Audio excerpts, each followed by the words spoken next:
एक साहब थे जो उन्होंने कहा कि मैंने 7:30 बजे वोट दिया था और रात के 7:30 बजे अपनी उंगली दिखा रहे थे। उस वक्त उन्होंने टेलीविज़न के अंदर डिस्प्ले किया अपनी, वो साफ हो गया। इलेक्शन कमीशन ने इसका मतलब यह है कि वहाँ भी चेकिंग नहीं करी, वहाँ भी कोई भक्त था जिसको ठेका दे दिया गया कि जाओ तुम ये करो। कहते हैं कि साहब उससे कोई फ़र्क नहीं पड़ता है। फ़र्क तो यूँ पड़ता है कि एक एक आदमी 10-10 जगह अगर वोटर के नाम से वोट डाल रहा है तो फ़र्क तो पड़ा होगा। बीजेपी के स्वीप करने का सवाल है। इलेक्शन जहाँ होगा वहाँ वो हारेंगे। अब इलेक्शन यहाँ नहीं होता है। इन्होंने यहाँ ला के खड़ा कर दिया मुल्क की जहाँ वापसी बहुत मुश्किल है।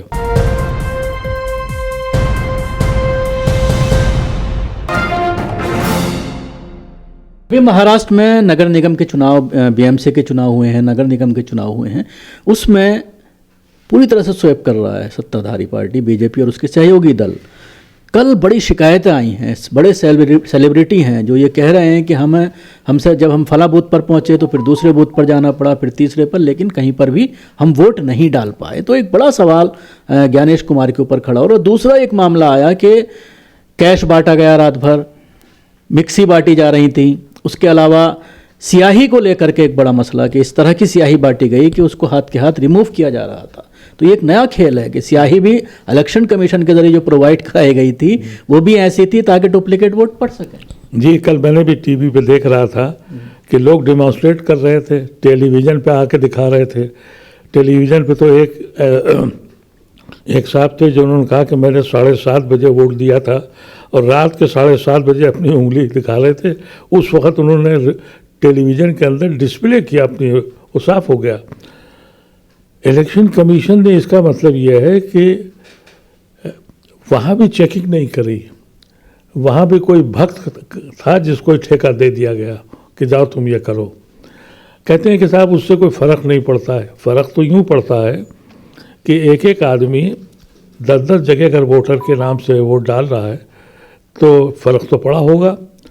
और जहाँ तक कि बीजेपी के स्वीप करने का सवाल है, इलेक्शन जहाँ होगा वहाँ वो हारेंगे। अब इलेक्शन यहाँ नहीं होता है। आपको पता है कि सीरिया में असद जो थे वो 20-25 साल बैठे रहे, डेमोक्रेटिक कंट्री था। लीबिया में, ये सारे मुल्कों में इलेक्शन होते हैं।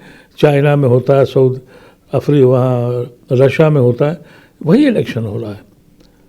लेकिन हैरत इस बात पर है कि अभी भी एक तबका ऐसा है जो इस बात से खुश है कि साहब, मैं कल देख रहा था टेलीविज़न पे बुक फेयर के ऊपर जो रिलीजियस हिंदू बुक्स थी उनके स्टॉल पर एक हुजूम था और वो बड़े फ़ख्र से कह रहे थे कि हम अब जाके हमारे मुल्क में हिंदू मज़हब सेफ हुआ है।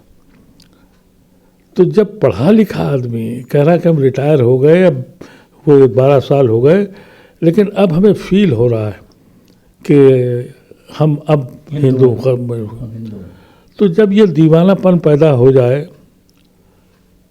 दुनिया गवाह है कि कोई भी मुल्क मज़हब के नाम पर जब आता है तो उसकी तबाही मचती है।